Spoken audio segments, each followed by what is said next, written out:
कबीर जम का ठेंगा बुरा है,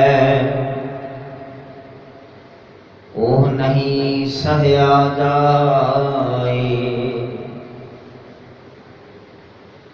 एक जो साधु मोहे मिलियो, तिन लिया अंचल लाए। कबीर वैद कहे हों ही भला,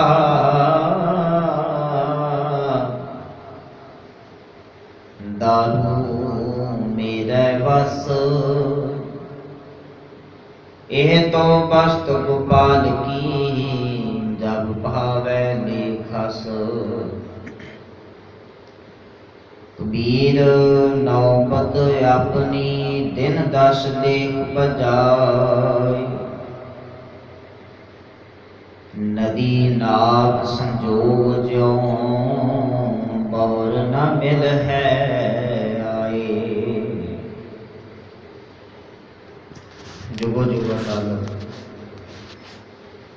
चवर छतर तक दे मालिक,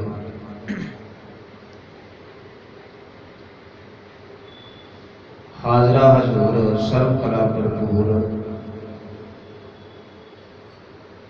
गुरता गदी ते सुभाईमान धन धन साहिब श्री गुरु ग्रंथ साहिब महाराज जीओ की पावन पवित्र खजूरी अंदर बैठ कर के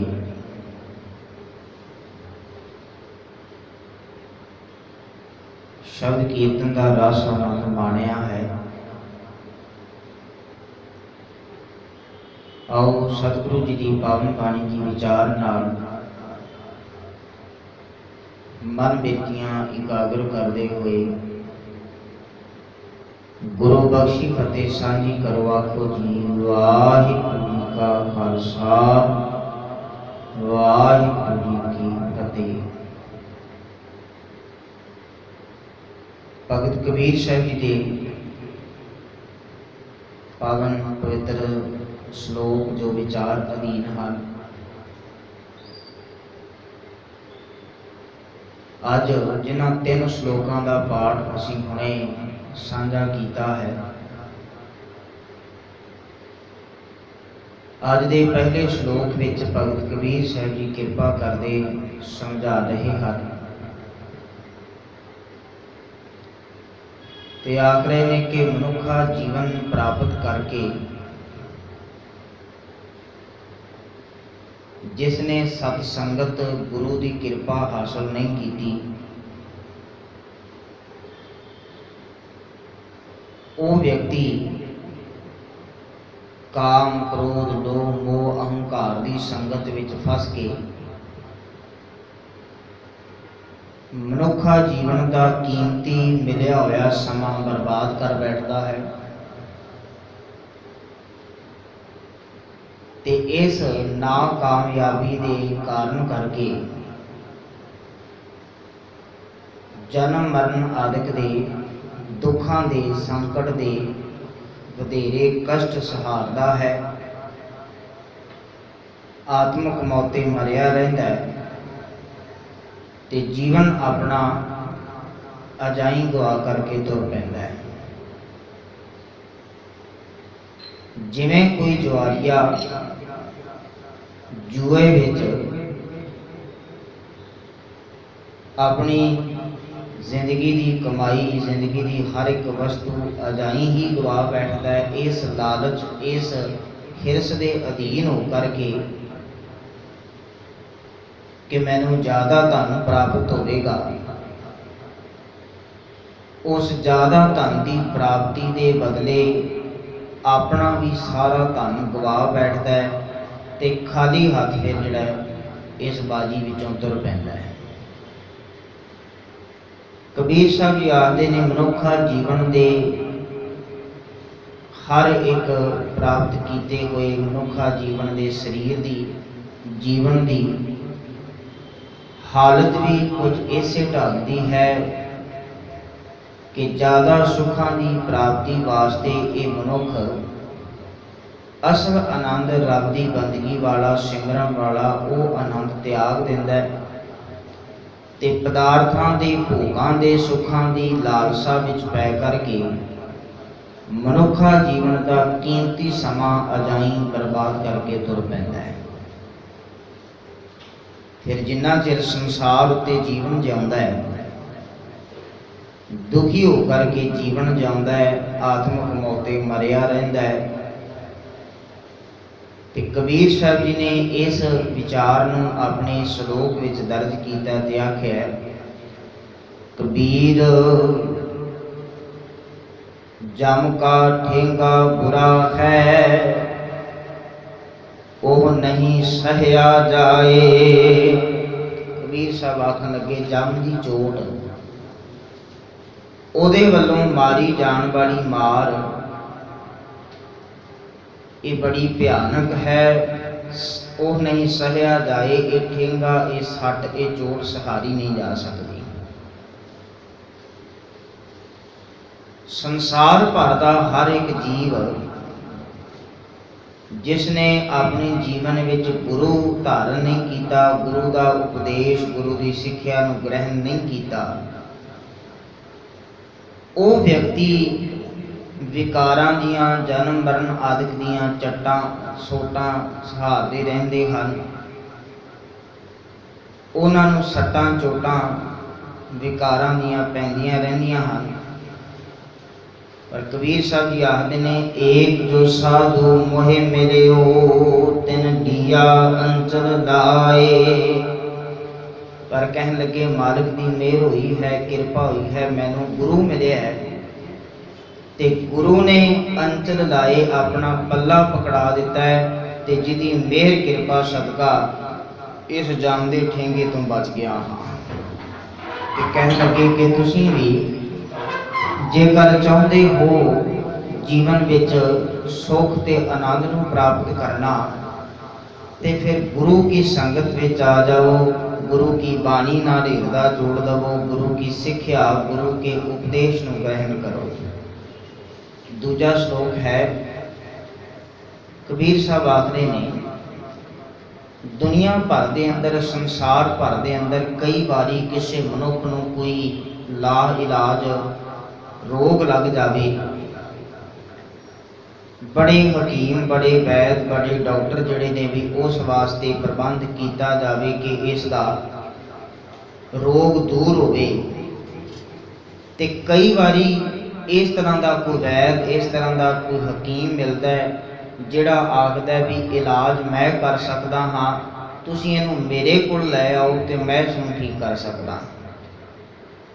ਕਈ ਵੈਦਾਂ, ਡਾਕਟਰਾਂ ਕੋਲੋਂ ਜਵਾਬ ਮਿਲ ਚੁੱਕਿਆ ਹੋਵੇ ਵੀ ਇਹ ਠੀਕ ਨਹੀਂ ਹੋ ਸਕਦਾ, ਤੇ ਕਈ ਵਾਰੀ ਕੁਝ ਇਸ ਤਰ੍ਹਾਂ ਦਾ ਹਕੀਮ, ਡਾਕਟਰ, ਵੈਦ ਮਿਲ ਜਾਂਦਾ ਹੈ ਜਿਹੜਾ ਅੱਗੋਂ ਇਹ ਆਖੇ ਵੀ ਤੁਸੀਂ ਜੇਕਰ ਮੇਰੇ ਕੋਲ ਲੈ ਆਓ ਤੇ ਫਿਰ ਤੇ ਇਹ ਬਚ ਸਕਦਾ ਹੈ, ਜੇ ਕਿਸੇ ਹੋਰ ਕੋਲ ਲੈ ਕੇ ਤੁਰੇ ਫਿਰੇ ਤੇ ਇਹਦੀ ਜ਼ਿੰਦਗੀ ਨਹੀਂ ਹੈ, ਇਹਦੀ ਮੌਤ ਹੋ ਜਾਵੇਗੀ। ਕਬੀਰ ਸਾਹਿਬ ਜੀ ਨੇ ਅੱਜ ਇਸ ਸ਼ਲੋਕ ਵਿੱਚ ਇੱਥੇ ਕਿਰਪਾ ਕੀਤੀ ਹੈ। ਕਹਿਣ ਲੱਗੇ, ਕਬੀਰ ਵੈਦ ਕਹੈ ਹਉ ਹੀ ਭਲਾ, ਦਾਰੂ ਮੇਰੇ ਬਸ। ਕਹਿਣ ਲੱਗੇ, ਵੈਦ ਆਖਦਾ ਹੈ ਮੈਂ ਭਲਾ ਹਾਂ, ਮੈਂ ਸਿਆਣਾ ਹਾਂ, ਮੈਂ ਵਿਦਵਾਨ ਹਾਂ, ਦਾਰੂ ਮੇਰੇ ਬਸ, ਇਹ ਇਲਾਜ ਮੇਰੇ ਬਸ ਵਿੱਚ ਹੈ, ਮੈਂ ਇਸ ਨੂੰ ਰੋਗ ਤੋਂ ਬਚਾ ਸਕਦਾ ਹਾਂ, ਇਸ ਨੂੰ ਮੌਤ ਤੋਂ ਬਚਾ ਸਕਦਾ ਹਾਂ। ਪਰ ਇਹ ਤਉ ਬਸਤ ਗੋਪਾਲ ਕੀ, ਜਬ ਭਾਵੈ ਲੇਖਸ। ਕਹਿਣ ਲੱਗੇ, ਇਹ ਸਰੀਰ, ਇਹ ਤੇ ਰੱਬ ਦੀ ਵਸਤੂ ਹੈ ਤੇ ਜਦੋਂ ਉਹ ਚਾਹੇ ਇਹਨੂੰ ਵਾਪਸ ਲਿਜਾ ਸਕਦਾ ਹੈ।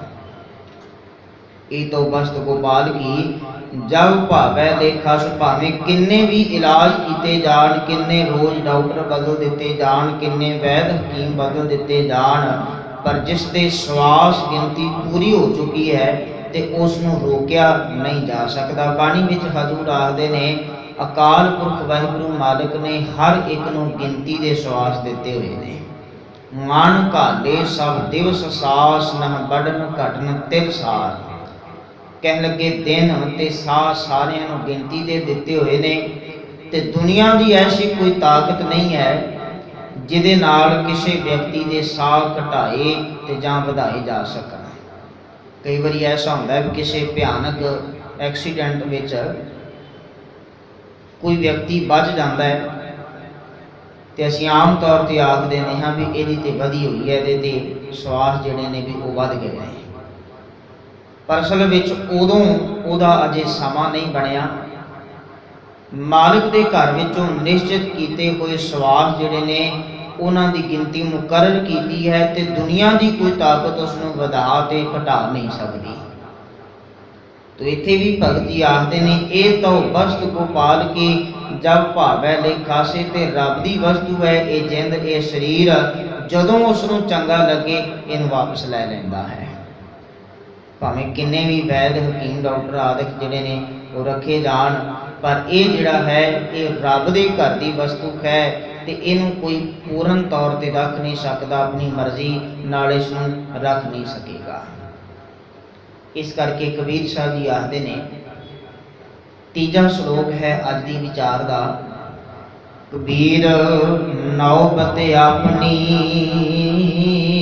ਦਿਨ ਦਸ ਦੇਖ ਬਜਾਏ। ਕਬੀਰ ਸਾਹਿਬ ਜੀ ਆਖਦੇ ਨੇ, ਇਸ ਗੱਲ ਨੂੰ ਪੂਰਨ ਤੌਰ ਤੇ ਸੱਚ ਤੌਰ ਤੇ ਚੇਤੇ ਕਰ ਜਾਣ ਸਮਝ ਕਿ ਇਹ ਜਿਹੜਾ ਮਨੁੱਖਾ ਜੀਵਨ ਦਾ ਮਿਲਿਆ ਹੋਇਆ ਸਮਾਂ ਦਿਨ 10 ਕੁ ਦਿਨਾਂ ਦਾ, ਭਾਵ ਥੋੜੇ ਦਿਨਾਂ ਦਾ ਹੈ।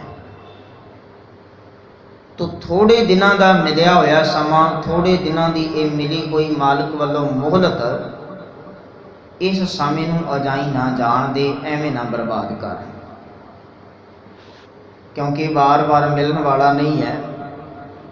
ਦੁਬਾਰਾ ਇਹ ਮਨੁੱਖਾ ਜੀਵਨ ਪ੍ਰਾਪਤ ਹੋਣ ਵਾਲਾ ਨਹੀਂ ਹੈ। ਇਸ ਕਰਕੇ ਜਿੰਨਾ ਕੁ ਸੀਮਤ ਸਮਾਂ ਮਿਲਿਆ ਉਹਨੂੰ ਸੰਭਾਲ ਲੈ, ਉਹਨੂੰ ਸਾਰਥਕ ਤੌਰ ਤੇ ਵਰਤ, ਆਪਣਾ ਜੀਵਨ ਅਜਾਈ ਨਾ ਗਵਾ। ਧੰਨ ਸਤਿਗੁਰੂ ਗੁਰੂ ਤੇਗ ਬਹਾਦਰ ਸਾਹਿਬ ਮਹਾਰਾਜ ਜੀ, ਜਿਨ੍ਹਾਂ ਦੀ ਪਵਿੱਤਰ ਬਾਣੀ ਗੁਰੂ ਗ੍ਰੰਥ ਸਾਹਿਬ ਮਹਾਰਾਜ ਵਿੱਚੋਂ ਅਸੀਂ ਪੜ੍ਹਦੇ ਹਾਂ, ਸ਼ਲੋਕ 12 ਤੇ ਵਧੀਕ ਦੇ ਸਿਰਲੇਖ ਅਧੀਨ ਜਦੋਂ 9ਵੇਂ ਪਾਤਸ਼ਾਹ ਜੀ ਦੇ ਸ਼ਲੋਕ ਪੜ੍ਹਦੇ ਹਾਂ, ਉਹਦੇ ਵਿੱਚ ਉਹਨਾਂ ਨੇ ਪਹਿਲੇ ਸ਼ਲੋਕ ਵਿੱਚ ਜ਼ਿਕਰ ਕੀਤਾ, ਕਹਿਣ ਲੱਗੇ, ਜਿਨ੍ਹਾਂ ਨੇ ਮਨੁੱਖਾ ਜੀਵਨ ਪ੍ਰਾਪਤ ਕਰਕੇ ਰੱਬ ਦੇ ਗੁਣਾਂ ਨੂੰ ਗਾਇਨ ਨਹੀਂ ਕੀਤਾ, ਰੱਬ ਦੀ ਬੰਦਗੀ ਨਹੀਂ ਕੀਤੀ, ਗੁਰੂ ਉਪਦੇਸ਼ ਨਹੀਂ ਕਮਾਇਆ, ਕਹਿਣ ਲੱਗੇ ਉਹ ਆਪਣਾ ਜਨਮ ਅਕਾਰਥ ਗਵਾ ਕਰਕੇ ਤੁਰ ਪੈਂਦੇ ਨੇ। ਪਾਵਨ ਪੰਕਤੀ ਹੈ, ਗੁਣ ਗੋਬਿੰਦ ਗਾਇਓ ਨਹੀਂ, ਜਨਮ ਅਕਾਰਥ ਕੀ। ਜਿਨ੍ਹਾਂ ਨੇ ਰੱਬ ਦੇ ਗੁਣਾਂ ਦਾ ਗਾਇਨ ਨਹੀਂ ਕੀਤਾ, ਜਨਮ ਵਿਅਰਥ ਗਵਾ ਕਰਕੇ ਤੁਰ ਪੈਂਦੇ ਨੇ। ਤੋ ਕਬੀਰ ਸਾਹਿਬ ਜੀ ਵੀ ਇੱਥੇ ਆਖਦੇ ਨੇ, ਮਿਲਿਆ ਹੋਇਆ ਮਨੁੱਖਾ ਜੀਵਨ ਦਾ ਕੀਮਤੀ ਸਮਾਂ ਬਹੁਤਾ ਕੋਈ ਲੰਬਾ ਨਹੀਂ ਹੈ, ਇਹ ਥੋੜੇ ਕੁ ਦਿਨਾਂ ਦਾ ਹੈ। ਕਬੀਰ ਨੌਬਤ ਆਪਣੀ ਦਿਨ 10 ਲੇਹ ਬਜਾਏ, 10 ਕੁ ਦਿਨ ਭਾਵ ਥੋੜੇ ਕੁ ਦਿਨ ਦਾ ਮਿਲਿਆ ਹੋਇਆ ਸਮਾਂ ਹੈ। ਤੇ ਫਿਰ ਇਹ ਇਸ ਤਰ੍ਹਾਂ ਹੈ ਕਿ ਨਦੀ ਨਾਵ ਸੰਜੋਗ ਜਿਉਂ ਬਾਹਰ ਨਾ ਮਿਲ ਹੈ ਆਏ। ਕਹਿਣ ਲੱਗੇ, ਕਿਸੇ ਨਦੀ ਨੂੰ ਪਾਰ ਕਰਨ ਵਾਸਤੇ ਕੋਈ ਮਨੁੱਖ ਜਿਹੜੇ ਆਪਸ ਵਿੱਚ ਜਾਣਕਾਰ ਨਹੀਂ ਹਨ, ਉਹ ਕਿਸੇ ਬੇੜੇ ਵਿੱਚ ਸਵਾਰ ਹੋ ਜਾਂਦੇ ਨੇ ਤੇ ਬੇੜੇ ਵਿੱਚ ਸਵਾਰ ਹੋਣ ਤੋਂ ਬਾਅਦ ਜਦੋਂ ਪਰਲੇ ਕਿਨਾਰੇ ਤੇ ਪਹੁੰਚ ਜਾਂਦੇ ਨੇ ਤਾਂ ਆਪਣੇ ਆਪਣੇ ਘਰਾਂ ਨੂੰ ਤੁਰ ਪੈਂਦੇ ਨੇ, ਆਪੋ ਆਪਣੀ ਮੰਜ਼ਿਲ ਵਾਲੇ ਪਾਸੇ ਵੱਧਦੇ ਨੇ। ਕਹਿੰਦੇ ਵੀ ਦੁਬਾਰਾ ਇਹ ਸੰਜੋਗ ਨਹੀਂ ਬਣਦਾ, ਦੁਬਾਰਾ ਉਸ ਨਾਵ ਵਿੱਚ ਉਹ ਇਕੱਠੇ ਨਹੀਂ ਹੁੰਦੇ। ਅਸੀਂ ਵੀ ਆਮ ਤੌਰ ਤੇ ਵੇਖਦੇ ਹਾਂ ਕਿ ਕਿਸੇ ਸ਼ਹਿਰ ਵਿੱਚ ਜਾਣਾ ਹੋਵੇ, ਕਿਸੇ ਬੱਸ ਜਾਂ ਕਿਸੇ ਸਾਧਨ ਨੂੰ ਅਸੀਂ ਜਿਹੜਾ ਵੀ ਸਾਂਝੇ ਤੌਰ ਤੇ ਜਦੋਂ ਵਰਤਦੇ ਹਾਂ ਤੇ ਉਹ ਸਵਾਰੀਆਂ, ਉਹ ਮੁਸਾਫਰ ਜਿਹੜੇ ਨੇ ਦੁਬਾਰਾ ਸਾਨੂੰ ਇਤਫਾਕ ਹੈ ਕਦਾ ਕੋ ਮਿਲ ਜਾਵੇ, ਰੋਜ਼ ਉਹ ਵਾਪਸ ਨਹੀਂ ਮਿਲਦੇ। ਤੇ ਕਬੀਰ ਸਾਹਿਬ ਜੀ ਵੀ ਜ਼ਿਕਰ ਕਰਦੇ ਨੇ, ਮਨੁੱਖਾ ਜੀਵਨ ਦਾ ਮਿਲਿਆ ਹੋਇਆ ਸਮਾਂ ਥੋੜੇ ਕੁ ਦਿਨਾਂ ਦਾ ਹੈ। ਇਹ ਮਾਤਾ ਪਿਤਾ ਦਾ ਸੰਗ ਸਾਥ, ਰਿਸ਼ਤੇਦਾਰਾਂ ਦਾ, ਭੈਣਾਂ ਭਰਾਵਾਂ ਮਿੱਤਰਾਂ ਦਾ ਸਾਥ ਬਿਲਕੁਲ ਇਸ ਤਰ੍ਹਾਂ ਦਾ ਹੈ ਕਿ ਨਦੀ ਨਾਵ ਸੰਜੋਗ ਜਿਵੇਂ ਕਿਸੇ ਬੇੜੇ ਵਿੱਚ ਸਵਾਰ ਹੋ ਕਰਕੇ ਕੁਝ ਮੁਸਾਫਿਰ ਰਾਹੀ ਪਾਂਦੀ ਦੂਜੇ ਕਿਨਾਰੇ ਤੇ ਪਹੁੰਚ ਕਰਕੇ ਅਲੱਗ-ਅਲੱਗ ਹੋ ਜਾਂਦੇ ਨੇ ਤੇ ਬਹੁਰ ਨਾ ਮਿਲ ਹੈ ਆਏ, ਦੁਬਾਰਾ ਉਹਨਾਂ ਦਾ ਮਿਲਾਪ ਨਹੀਂ ਬਣਦਾ। ਇਵੇਂ ਮਨੁੱਖਾ ਜੀਵਨ ਦਾ ਸਮਾਂ ਇਹ ਸਾਰਥਕਤਾ ਵਾਲੇ ਪਾਸੇ ਲੈ ਕਰਕੇ ਜਾ, ਇਹ ਦੁਬਾਰਾ ਮਿਲਣ ਵਾਲਾ ਨਹੀਂ ਹੈ, ਇਹਦੀ ਪ੍ਰਾਪਤੀ ਦੁਬਾਰਾ ਨਹੀਂ ਹੋ ਸਕਣੀ। ਇਸ ਕਾਰਨ ਕਰਕੇ ਹੁਣੇ ਹੀ ਮਨੁੱਖਾ ਜੀਵਨ ਦਾ ਮਿਲਿਆ ਹੋਇਆ ਜਿਹੜਾ ਸਮਾਂ ਹੈ ਉਹਨੂੰ ਸਤਸੰਗਤ ਦੇ ਰਾਹੀਂ ਗੁਰੂ ਕੇ ਉਪਦੇਸ਼ ਦੀ ਕਮਾਈ ਦੇ ਰਾਹੀਂ ਭਲਾ ਬਣਾ, ਇਹਨੂੰ ਸਫਲ ਬਣਾਉਣ ਵਾਲੇ ਪਾਸੇ ਜਾ। ਬਾਣੀ ਵਿੱਚ ਹਜ਼ੂਰ ਨੇ ਇੱਕ ਥਾਂ ਤੇ ਹੋਰ ਜ਼ਿਕਰ ਕੀਤਾ ਹੈ, ਕਹਿਣ ਲੱਗੇ ਜੀਵਨ ਵਿੱਚ ਕਾਮਯਾਬ ਹੋਣ ਵਾਸਤੇ,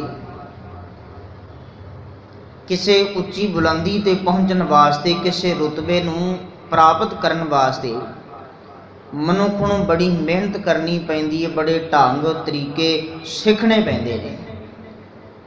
ਪਰ ਜੇ ਇਸ ਮਨੁੱਖਾ ਜੀਵਨ ਦੀ ਪ੍ਰਾਪਤੀ ਦੇ ਸਮੇਂ ਵੇਲੇ ਕਿਸੇ ਬੁਲੰਦੀ ਤੇ ਪਹੁੰਚਣ ਵਾਸਤੇ ਬੜੇ ਗੁਣ, ਬਣੇ ਢੰਗ, ਬੜੇ ਤਰੀਕੇ ਜਿਹੜੇ ਨੇ ਉਹ ਇਹ ਸਿੱਖ ਲੈਂਦਾ ਹੈ ਤੇ ਪ੍ਰਾਪਤ ਕਰਕੇ ਕਿਸੇ ਮੁਕਾਮ ਤੇ ਪਹੁੰਚ ਵੀ ਜਾਂਦਾ ਹੈ।